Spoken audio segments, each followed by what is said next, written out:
That's not art.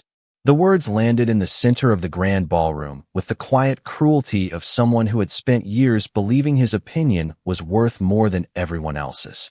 William Hawthorne stood beneath a crystal chandelier that scattered warm light across polished marble floors, priceless paintings, and rows of elegantly dressed guests gathered for the Hawthorne Foundation's annual Young Artists Gala in Manhattan. A few people laughed politely, not because the remark was funny, but because it came from a billionaire whose approval could open doors and whose disappointment could close them just as quickly.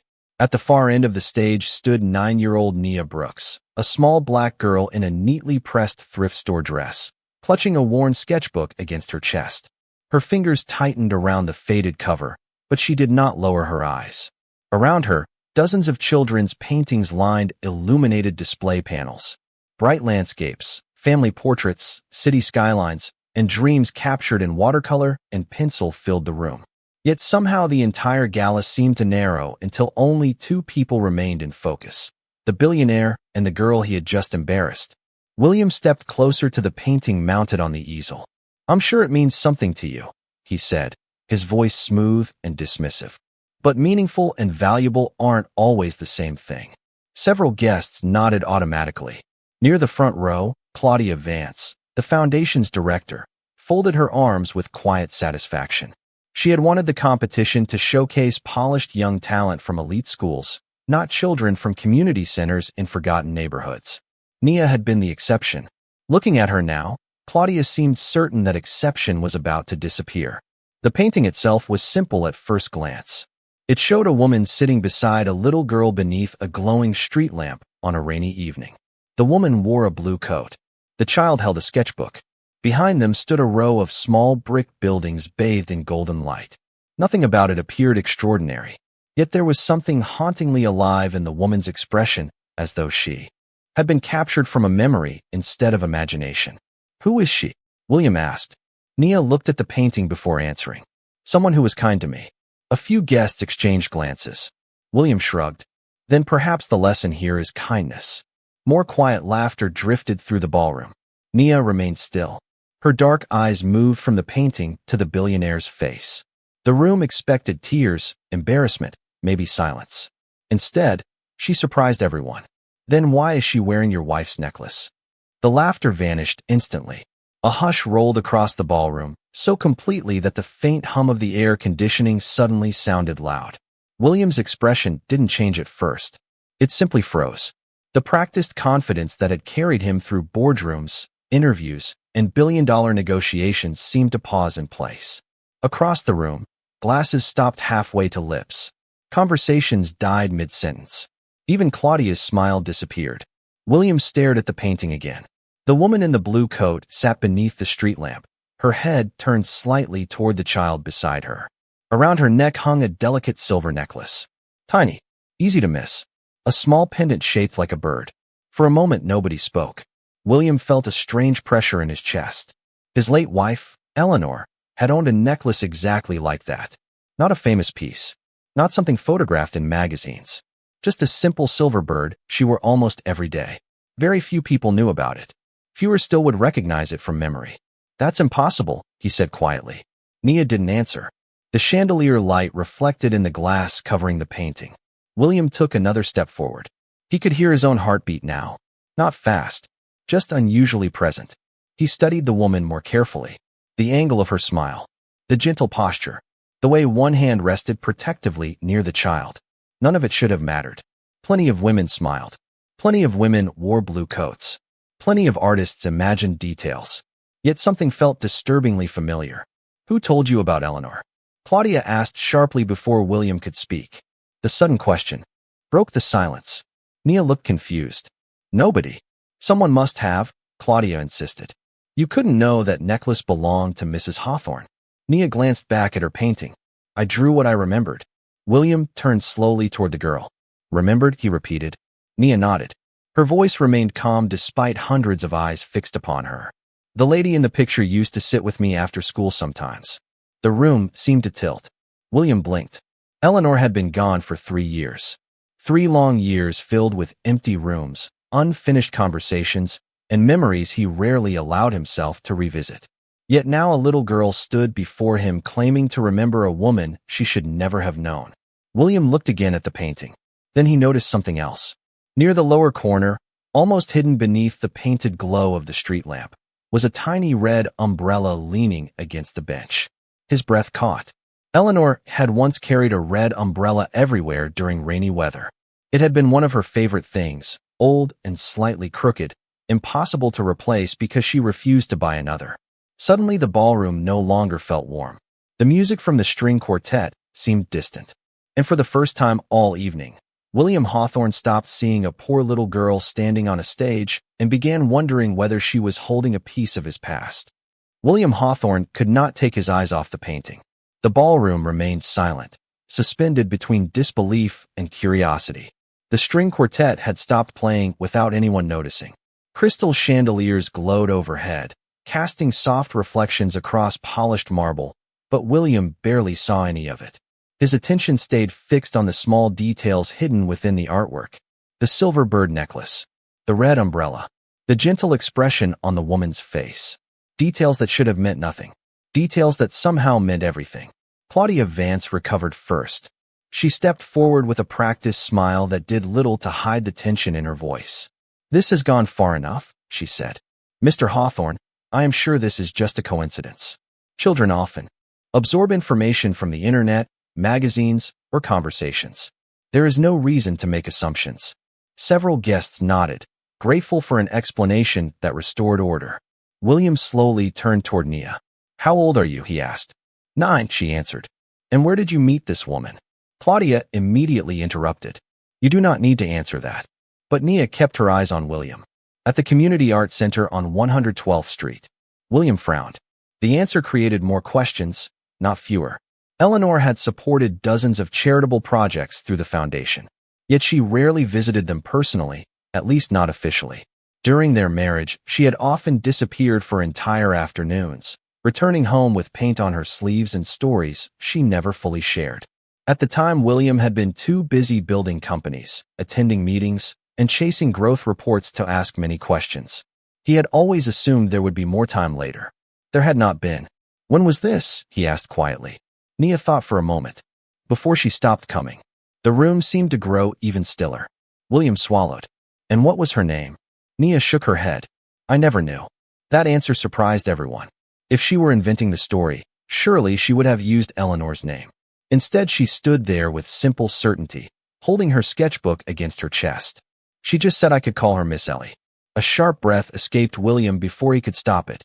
Only a handful of people had ever called Eleanor by that nickname. He remembered hearing it years ago from an elderly volunteer at a holiday fundraiser. "Miss Ellie." The memory returned with uncomfortable clarity. Claudia noticed the change in his expression and quickly stepped closer. "William," she said carefully, lowering her voice. "This little girl probably met someone who resembled Eleanor. People remember faces incorrectly all the time." Nia looked confused. She did not resemble her. Claudia forced a smile. "Then what makes you so sure?" Nia glanced toward the painting. "Because she drew with me every Thursday." A murmur spread through the audience. Nia continued before anyone could stop her. "She always sat by the window. She said good art comes from paying attention to people nobody else notices." William felt something twist inside his chest. Eleanor used to say that exact sentence. Not something similar. Not close. The exact sentence. Years ago, she had repeated it during a dinner party when guests were debating the value of modern art. William remembered laughing at the time. Eleanor had simply smiled and repeated it again. Good art comes from paying attention to people nobody else notices. The words echoed through his memory now with startling force. Claudia's composure began to crack. "This is becoming inappropriate," she said firmly. "The gala is supposed to celebrate young artists, not personal speculation." William barely heard her. He stepped closer to the easel.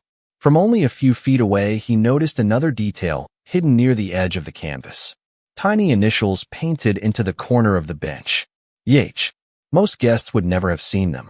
Even now, they were almost invisible beneath the layers of color. William stared at them. "Eleanor Hawthorne." His throat tightened. "Nia," he said softly. "Did Miss Ellie ever tell you where she lived?"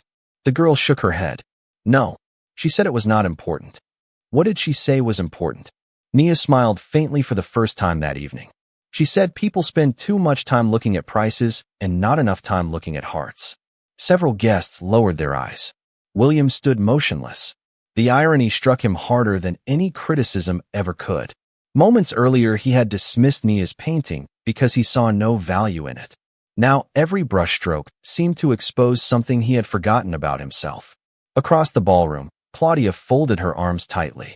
She could feel the room shifting away from her control. The audience was no longer evaluating a child's artwork. They were watching a mystery unfold.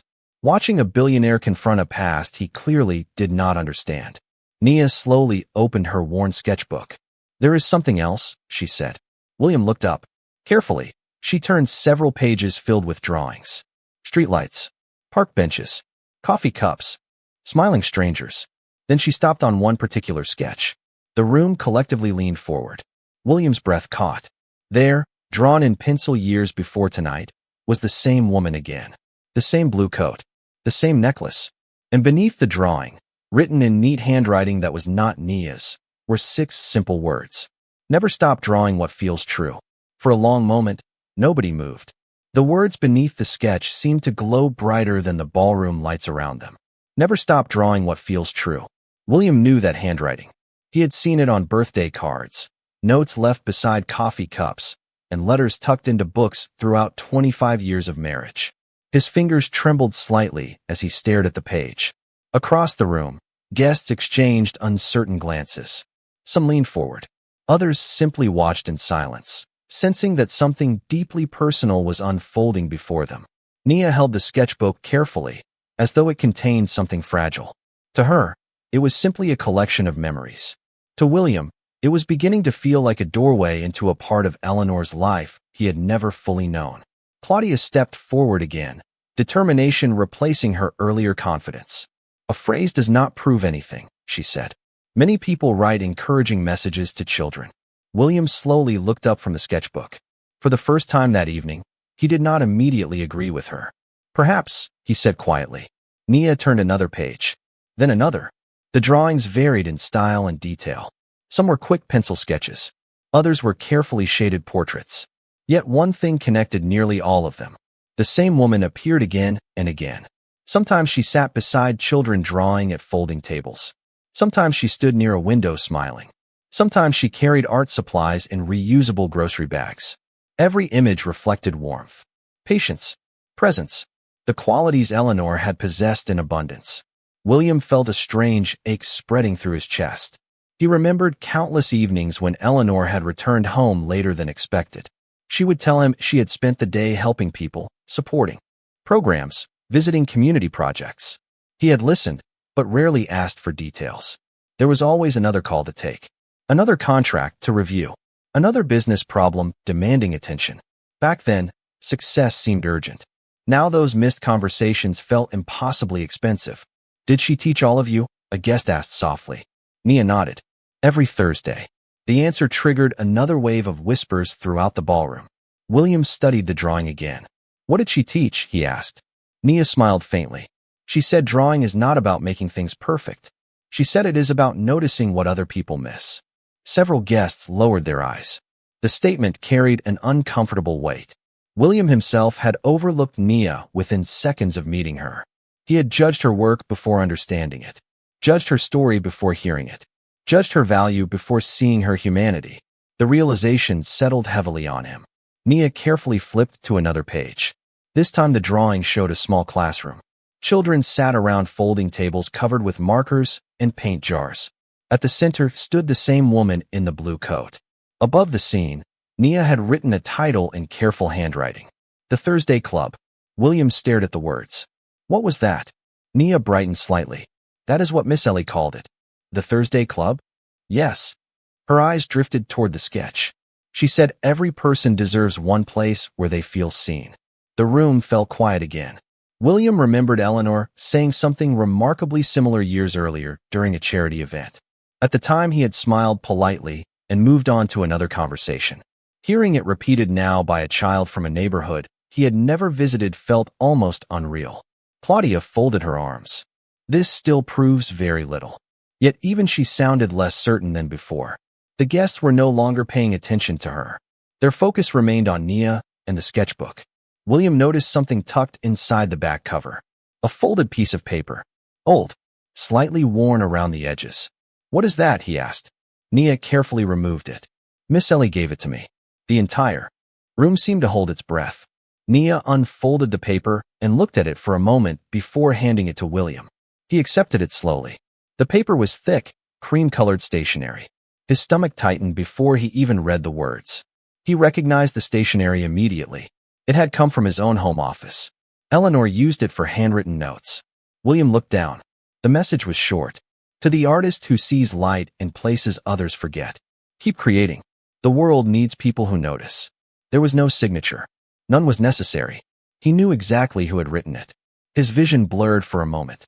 Around him, the ballroom disappeared. The noise faded. The chandeliers faded.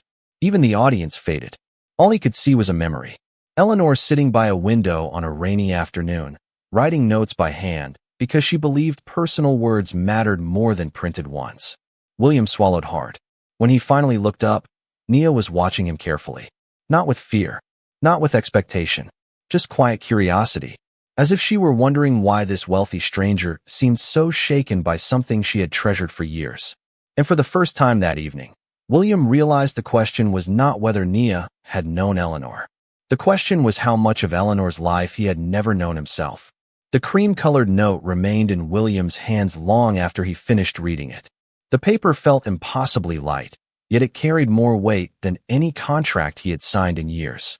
Around him, the ballroom slowly returned to focus. The guests were still watching. The chandeliers still shimmered overhead. The city lights beyond the towering windows still glowed against the Manhattan skyline. Yet something had changed. The certainty that usually guided William through every room had begun to fracture. Claudia stepped closer, her heels clicking sharply against the marble floor. "William, perhaps we should continue this conversation privately," she suggested. "The guests came here to celebrate young artists, not investigate old memories." William folded the note carefully. His eyes remained on Nia. "How many children were part of this Thursday club?" he asked. Nia thought for a moment. "Usually 15 or 20. And Eleanor visited every week." "Most weeks." Claudia immediately interrupted. "That cannot be verified." Nia looked toward her. It happened. The simple answer carried more confidence than argument. Several guests exchanged glances. Claudia forced a polite smile. "Memories can be unreliable."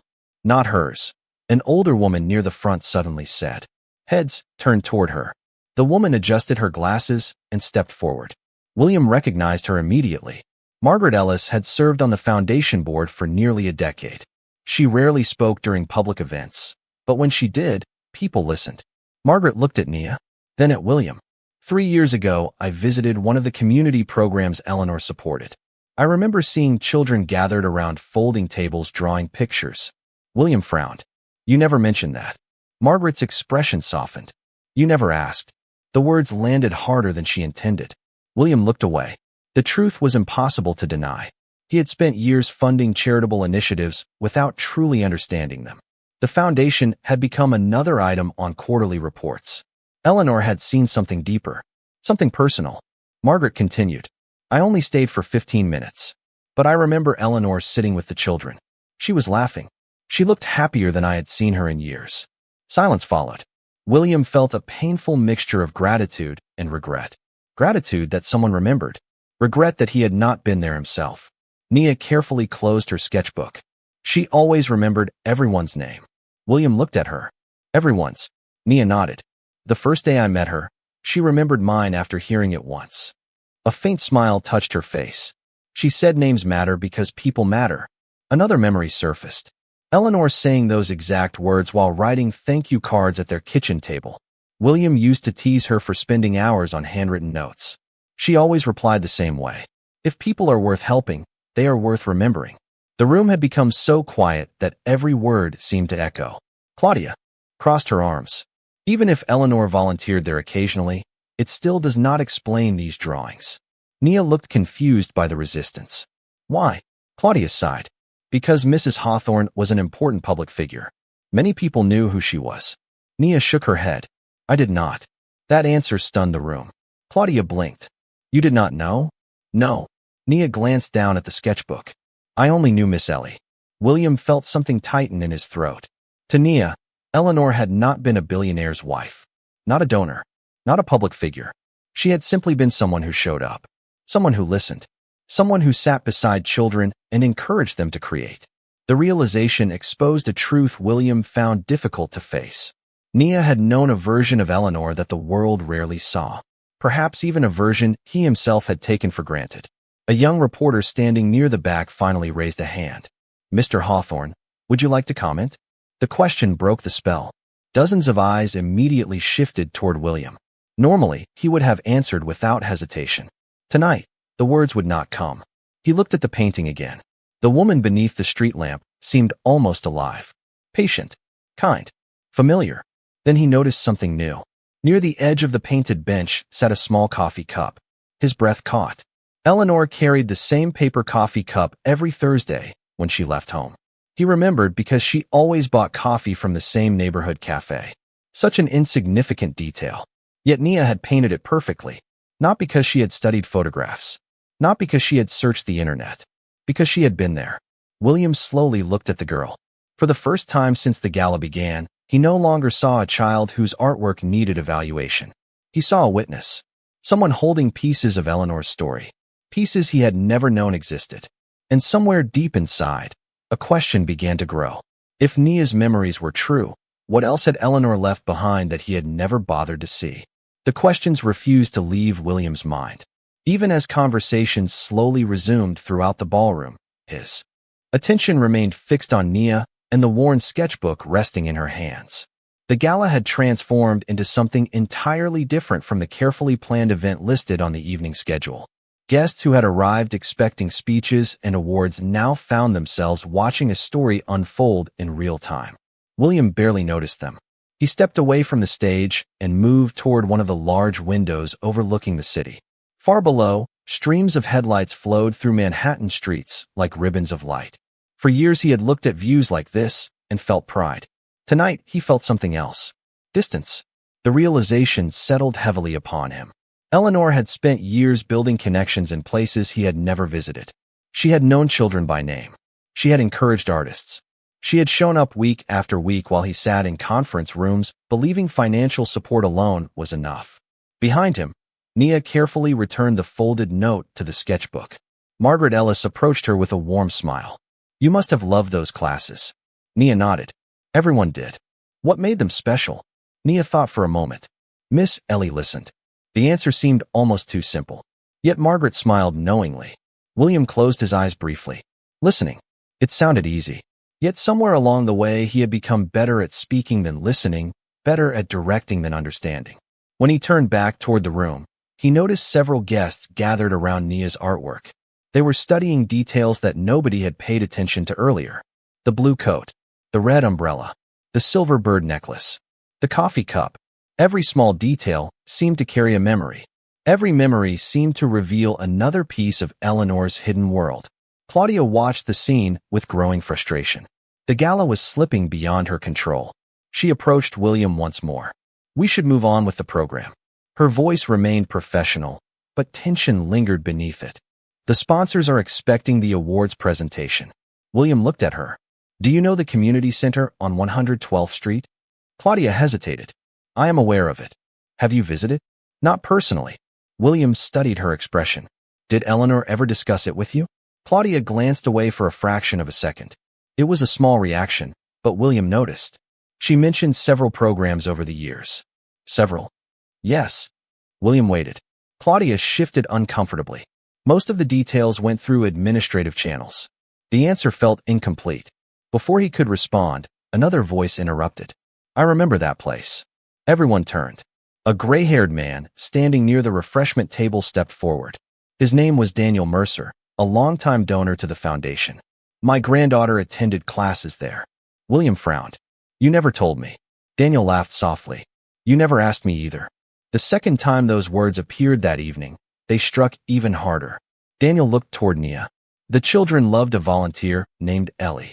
My granddaughter talked about her constantly. William felt his pulse quicken. What did she say? Daniel smiled at the memory. She said Ellie treated every drawing like it belonged in a museum. Nia immediately nodded. She did. The room grew quiet again. Daniel continued. One day my granddaughter brought home a picture of a crooked house and a giant orange cat. I told her it looked unfinished. She got upset and said Miss Ellie told her unfinished things deserve encouragement too. A few guests laughed gently. Nia smiled. William did not. He remembered hearing that exact philosophy from Eleanor countless times. She believed people needed support before they deserved it. He had always argued the opposite. Success first, recognition second.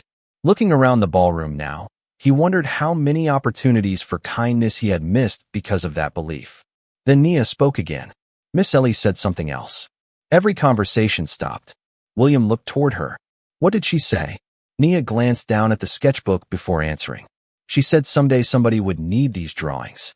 The words settled over the room like falling snow. Nobody spoke. Nobody moved. William felt a chill despite the warmth of the ballroom. Did she say who? Nia slowly shook her head. No. She just told me never to throw them away. The answer lingered in the silence. William stared at the sketchbook. For years it had sat unnoticed among a child's belongings. Tonight it had become something else entirely.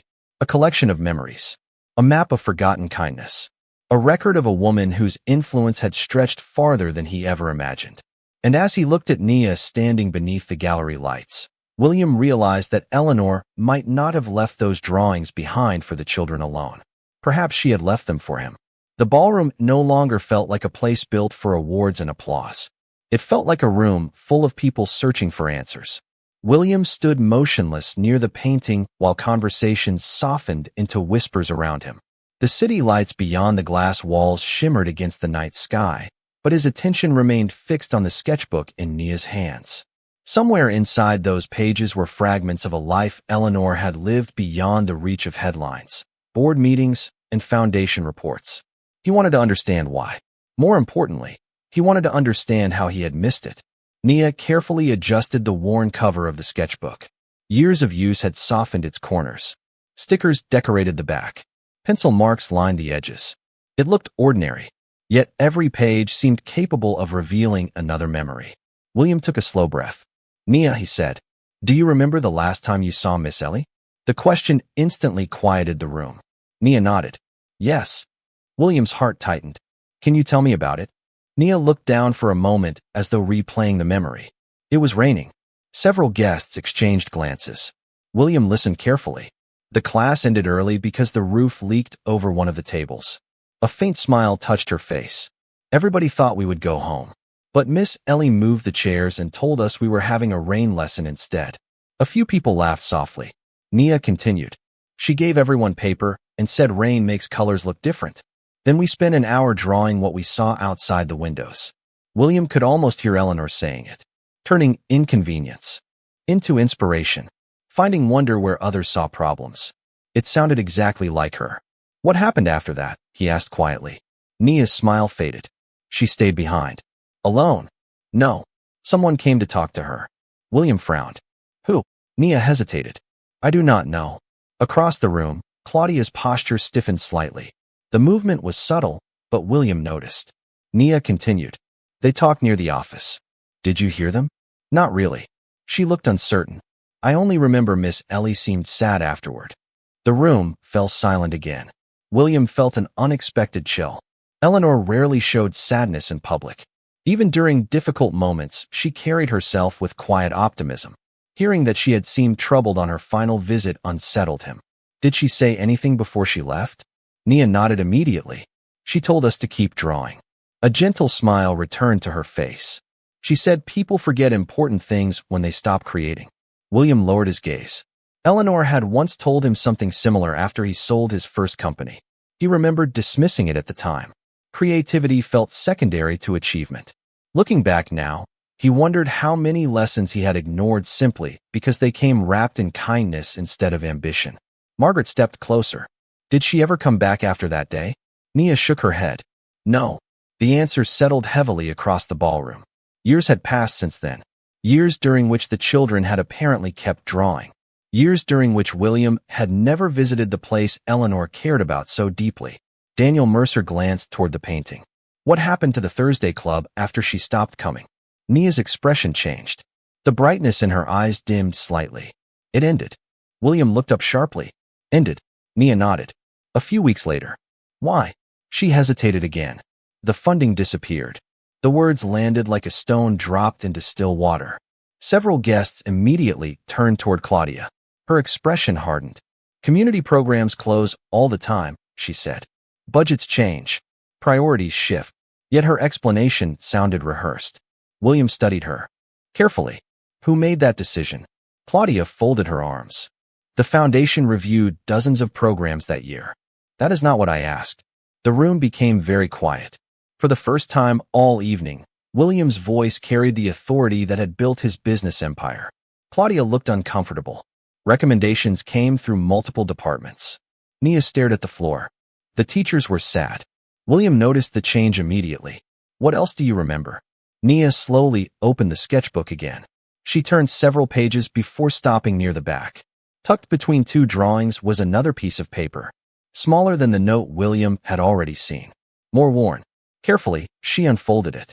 One of the teachers gave me this after Miss Ellie stopped coming. William accepted the paper. His eyes widened almost instantly. It was not written by Eleanor. It was a copy of an internal foundation memo. The date matched the year the Thursday Club ended. Most of the text had faded with time, but one line remained clearly visible. Program discontinued due to reallocation of community arts funding. William read the sentence twice. Then a third time. Something felt wrong. Eleanor had fought relentlessly for arts education. She would never have approved eliminating a program she personally attended. Slowly, William lifted his eyes from the paper. Across the ballroom, Claudia Vance suddenly seemed far less comfortable than she had at the beginning of the night. The atmosphere inside the ballroom shifted almost immediately. A few minutes earlier, the evening had revolved around paintings, donors, and recognition. Now every eye seemed fixed on the faded memo in William's hand. The paper was old, ordinary, and barely readable in places, yet it carried the power to change the direction of the entire night. William read the line again. Program discontinued due to reallocation of community arts funding. The words felt strangely cold. Eleanor had spent years defending community art programs. She believed creativity gave children confidence, purpose, and hope. More than once she had argued passionately during foundation meetings that art was not an extra expense. It was an investment in people. William knew that, which meant something about the memo did not make sense. He slowly folded the paper and looked toward Claudia. For the first time since the gala began, she avoided his eyes. The reaction lasted only a second, but it was enough. When was this decision made? William asked. Claudia forced a calm expression. Years ago. I do not remember the exact date. You signed off on community grants at the time. Many people did. William remained silent. The room seemed to lean closer. Claudia adjusted the bracelet on her wrist. Programs close all the time. There is nothing unusual about that. Nia looked from one adult to another, clearly unaware of the tension building around her. To her, the Thursday Club was simply a place that had disappeared. To William, it was becoming something much larger. Daniel Mercer stepped forward again. I remember that year. Claudia's posture stiffened. Daniel continued. Several board members questioned reductions to community projects. Margaret nodded slowly. That is true. William turned toward her. You never mentioned this. Margaret gave him a sad look. You attended very few meetings yourself back then. Most decisions reached your desk after they were finalized. The answer hit harder than she intended. William could not argue. During those years, he had delegated almost everything connected to the foundation. He trusted reports, summaries, and recommendations. He trusted people, perhaps too easily. Nia carefully opened her sketchbook again. There is one more drawing. Her voice was quiet, but every conversation stopped immediately. She flipped through several pages before reaching the final section. The paper was older there. The pencil marks slightly faded. She turned the sketchbook toward William. The image showed the classroom from the Thursday Club. Folding tables filled the room. Children sat drawing. Miss Ellie stood near the center smiling. But this time another figure appeared in the picture. A woman standing near the doorway. Watching. William stared at the sketch. Who was that? Nia pointed to the figure. She came a few times. Claudia's expression changed instantly. Not dramatically, just enough. William noticed. Nia continued. The teachers did not seem happy when she visited. A murmur spread through the audience. William looked closer. Though the drawing was simple, several details stood out. The woman's hairstyle, the shape of her glasses, the tailored jacket. The resemblance was impossible to ignore.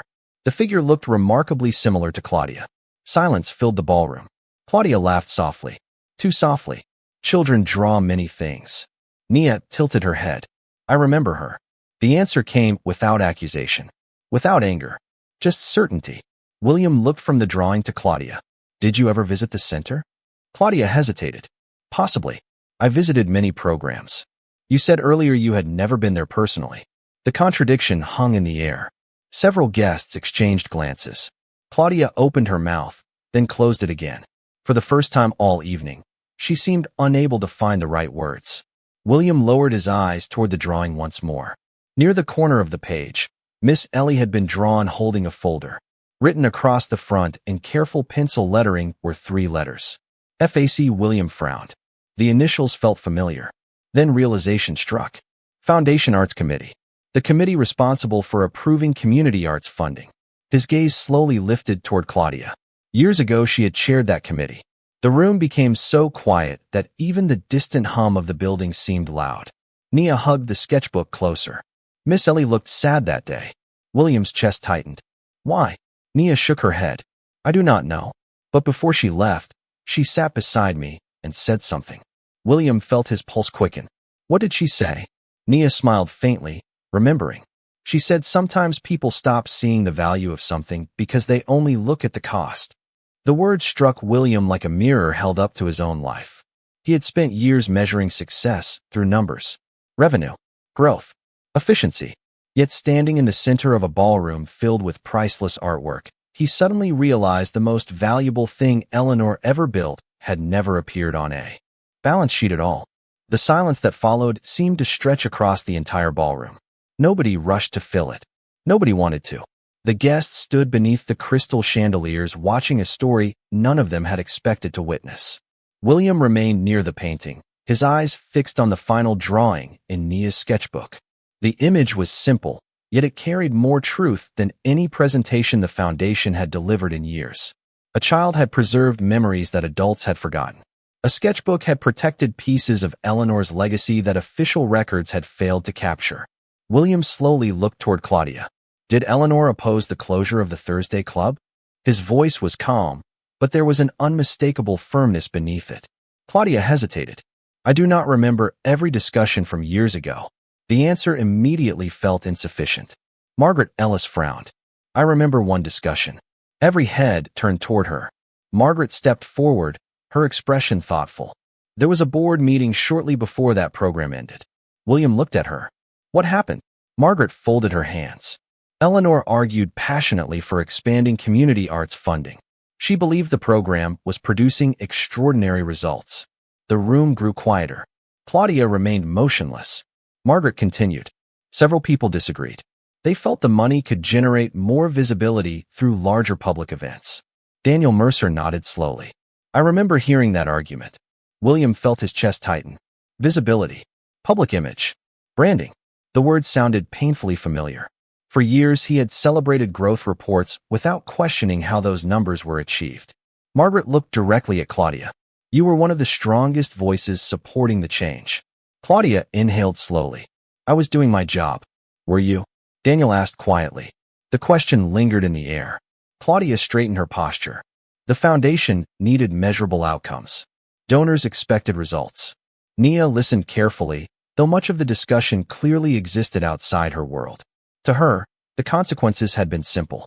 One day the art classes existed. The next day they did not. William looked down at the sketchbook again. What happened after the program closed? He asked Nia. She shrugged lightly. Most of the kids stopped drawing. The answer landed heavily. And you? Nia gently touched the worn cover. I kept going. Why? A small smile appeared on her face. Because Miss Ellie told me artists do not quit when things become difficult. William lowered his eyes. Eleanor would have loved that answer. Not because it praised her, but because it proved her influence had survived. Even after the program disappeared. Even after she was gone. Nia carefully turned another page near the back of the sketchbook. A folded photograph slipped loose and drifted onto the stage floor. The room collectively gasped. Nia quickly picked it up. I forgot this was here. William stared. What is it? She looked at the photo and smiled.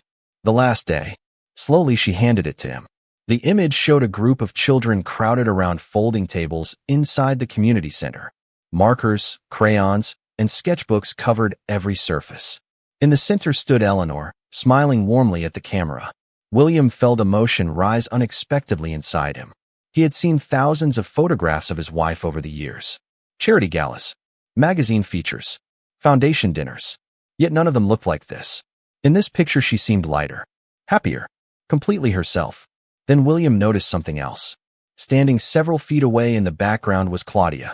She was partially turned away from the camera, holding a folder beneath one arm. The date printed along the bottom corner matched the exact month the funding disappeared. Several guests leaned closer. Margaret's eyes widened. Daniel looked from the photograph to Claudia. Nobody spoke. They did not need to. The image answered questions that reports never could. Claudia saw the realization spreading across the room.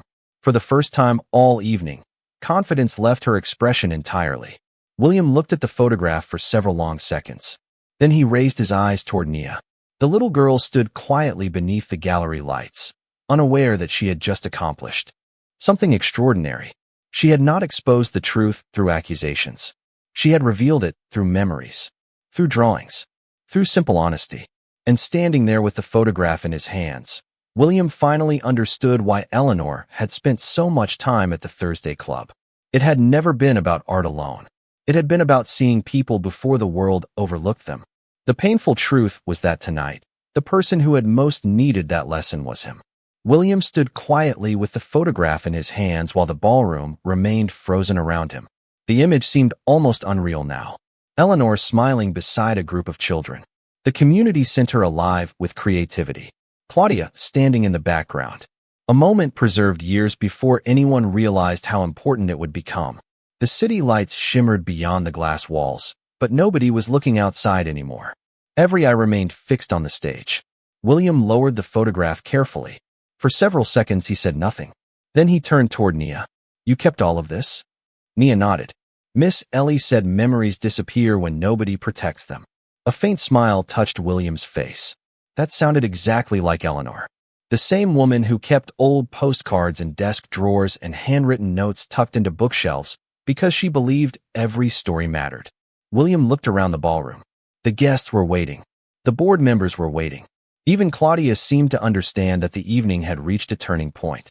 He slowly walked back toward the painting that had started everything. The painting he had dismissed without a second thought. The painting that had quietly exposed years of mistakes. He studied it once more. The woman beneath the street lamp no longer looked like a memory trapped on canvas. She looked like a reminder of kindness, of attention, of everything he had overlooked. William turned toward the audience. Tonight, I made a mistake. His voice carried across the ballroom without effort. Nobody moved. Nobody interrupted. When I first saw this painting, I judged it in less than 10 seconds. He glanced toward Nia. I assumed I understood its value before I understood its story. Several guests lowered their eyes. They knew they had done the same thing. William continued. I built my career evaluating numbers, assets, opportunities, and outcomes. Those skills helped me build companies. But somewhere along the way, I forgot how to recognize something that cannot be measured. His gaze drifted toward the sketchbook. Human impact. Silence filled the room. Not uncomfortable silence. Reflective silence. The kind that appears when people recognize a truth inside themselves. William then did something nobody expected. He stepped directly in front of Nia and lowered himself to one knee so their eyes were level. Gasps spread quietly through the audience. Cameras lifted. Reporters watched closely. Yet William seemed unaware of any of it. Nia, he said gently, I owe you an apology. The little girl blinked. For what? The innocence of the question made several guests smile. William swallowed hard. Because I looked at your clothes before I looked at your talent. I looked at your painting before I listened to your story. And I judged you before I knew you. Nia considered his words carefully. Then she shrugged. Miss Ellie said grown-ups do that sometimes. A ripple of soft laughter moved through the ballroom. Even William smiled. She was right. Nia looked at the painting. She always liked when people learned things. The answer nearly broke his heart. Not because it was sad, because it sounded so much like Eleanor. William rose slowly to his feet. Then he turned toward the board members seated near the front. Effective immediately, I am ordering a complete review of every community arts program discontinued during the last 10 years. A wave of surprise swept across the room. Claudia's face lost color. William continued before anyone could respond. And beginning tonight, the Hawthorne Foundation will establish the Eleanor Arts Initiative. The audience fell silent again. Its purpose will be simple. Every child who wants to create deserves a place where they are seen. Nia's eyes widened. Margaret Ellis smiled openly. Daniel Mercer began applauding first. Others quickly followed. Within seconds, the ballroom filled with applause strong enough to echo against the glass walls. Yet William barely heard it. His attention remained fixed on Nia. "There is one more thing," he said. The applause gradually faded. William looked toward the gallery director, standing near the stage. "I would like this painting moved to the foundation headquarters." The director blinked. "For the permanent collection?" William nodded. "For the main entrance." A collective murmur spread through the room. The main entrance was reserved for the most important pieces in the foundation's history. William looked at Nia. "Because every person who walks into that building should be reminded that value is not determined by status, price, or appearance." His eyes drifted briefly toward Eleanor's image in the painting. "Sometimes the most important things are the ones we almost fail to see." Nia smiled. A simple smile. The kind that carried no bitterness and sought no recognition. And in that moment, William finally understood what Eleanor had been trying to teach him all those years. Success could build buildings. Wealth could fund programs. Influence could open doors. But kindness was what changed lives. And on a night that had begun with judgment, a little girl with a worn sketchbook had quietly changed his.